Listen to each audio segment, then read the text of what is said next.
Your kids are going to have to pay their own bills someday.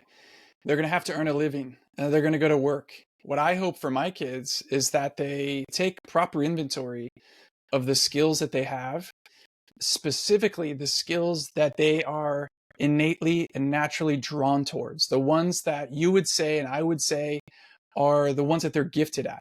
They have a natural knack for these things. I want them to build a life around those skills because I'm sure your kids are just like you and me.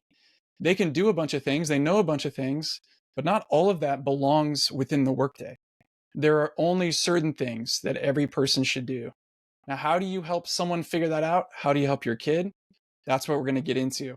I'm Scott Schimmel, and for the past 20 something years, past 2 decades, I've been coming alongside young adults to help them go through a self-discovery journey so that they can own their identity, their purpose, and build a community of deep connection.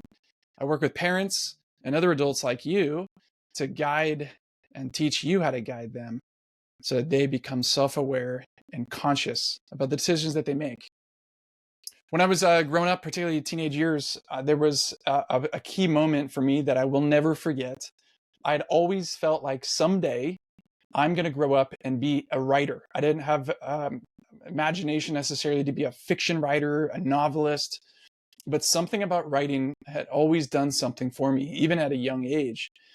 When I was a junior in high school, my English teacher that I really liked and respected, a young guy, funny, dynamic, engaging, wrote a really quick comment on one of my papers. I don't remember what the book was that we were reading or the poetry that we were analyzing, but he wrote, "You're a gifted writer. You should keep doing it." That's it.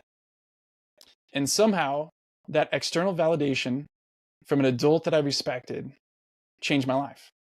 From that moment forward, I felt like I was putting on a coat that fit. I've always known it. I've always wanted it. I've always wondered. And now I have the proof. There is something here.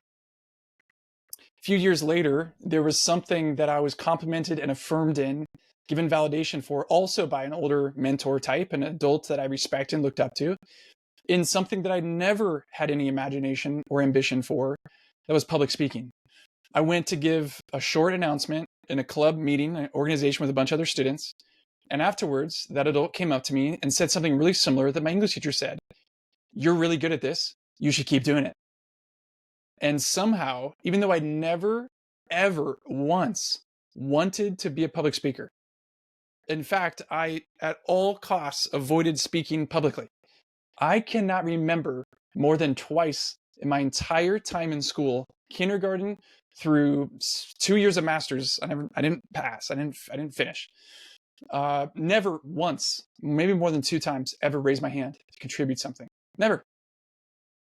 I never asked to be a speaker, whatever you call those. I didn't join the debate team, Model United Nations. No way, no how. But somehow, when that adult validated and affirmed something in me, what he saw as a natural talent, it ignited something in me. Speaking and writing has been essentially the two foundations that I've built a career on for the past 2 decades. It's how I earn money. It's how I provide for my family. Your kid, I hope, would also discover skills that they have that they could invest in to become sharper, more refined, more robust, more potent, more informed, so that they can build a career off that. Isn't that what you want? Where they would go to work every day, recognizing that who they are and their natural wiring and makeup has a use. Other people like it, appreciate it, need it. They're a part of contributing to a team or solving a problem. People need them. Tomorrow, when I'm going to bed tonight, I'm going to show up and I'm going to give something that only I uniquely can give. That's what I want for my kids. Now, how do you do that? Yeah, you can tell them. You can say, "Little Johnny, you're such a good writer." And those deposits over time will contribute to a positive self-image. But, and this is what happens, I think, more often than we realize, we inadvertently affirm and validate things we see in our kids through the lens of a bias. Particularly, two things. We see ourselves in them, or want to see ourselves in them. And so we look at them and say, you're a writer too. I saw that. I read that 5-paragraph essay you did, and you're pretty good. You might have what I have. Or you hear them give a presentation and say, man, you should be a public speaker like me. We want to often recreate them in our image. That's dangerous. Secondly, our other bias is the survival bias.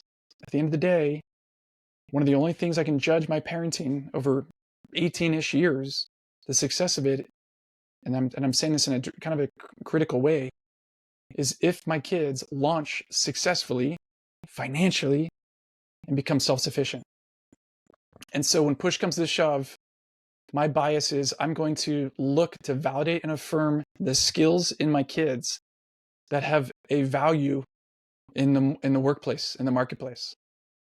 I'm going to inadvertently kind of index and weight extra affirmation on the things that when push comes to shove, they could at least earn a living doing those things. That's dangerous, because I don't want my kids when they're 30 or 40 or 50 to look at me and have an honest conversation and say, I actually regret the path I took. I did not know myself well enough. And instead of getting to know myself, I decided to go down the path that I thought was supposed to be my path. I listened to external voices and did what I felt like I should do. And I've never found joy. I've never found purpose. I never went to bed with my head on the pillow, excited about the next day. Because behind that is not just a lack of fulfillment or satisfaction that I want them to have, or happiness.